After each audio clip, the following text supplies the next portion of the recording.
On July 14th, Foreign Minister S Jaishankar and Chinese Vice President Zheng met in Beijing before meeting his Chinese counterpart Wang Yi in Tianjin, which is the venue of the Shanghai Cooperation Organization Foreign Ministers Summit.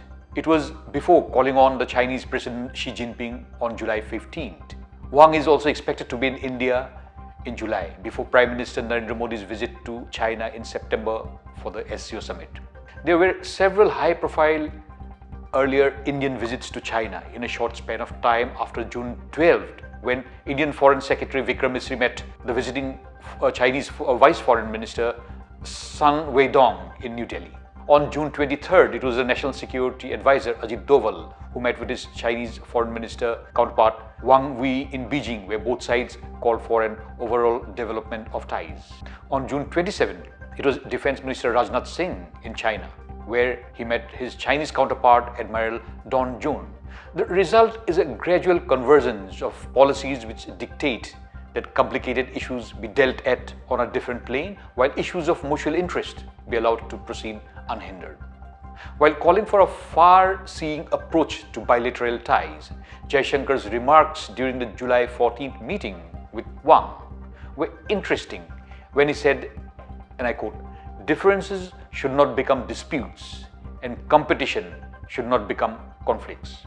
What it means is an agreement between the two countries to look at the broader global perspective while looking at ways for a settlement of the vexed border question. In other words, a bilateral diplomacy that treads on two tracks.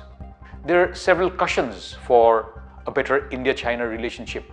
India and China have a strong economic relationship that has the potential to grow manifold. India and China are already prominent members of the SCO and the BRICS groupings that are increasing their footprint by the day. Both countries, to a smaller or greater degree, agree on the need to find an alternative to the dominance of the US dollar as the international currency of exchange. Both countries have a strong view against the imposition of tariffs and restrictive trade practices by the Trump administration. But there are issues that continue to hinder India-China ties. First is the undemarcated boundary question. Second is the proximate relationship between China and Pakistan for much of the last 75 years.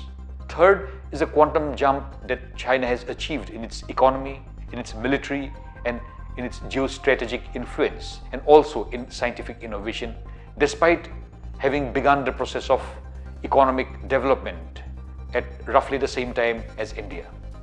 The outstanding problem for India is how to close this gap, because despite the differences, it seems that the two Asian giants have decided to let their ties prosper on issues of common agreement, even as they work on the complicated issues.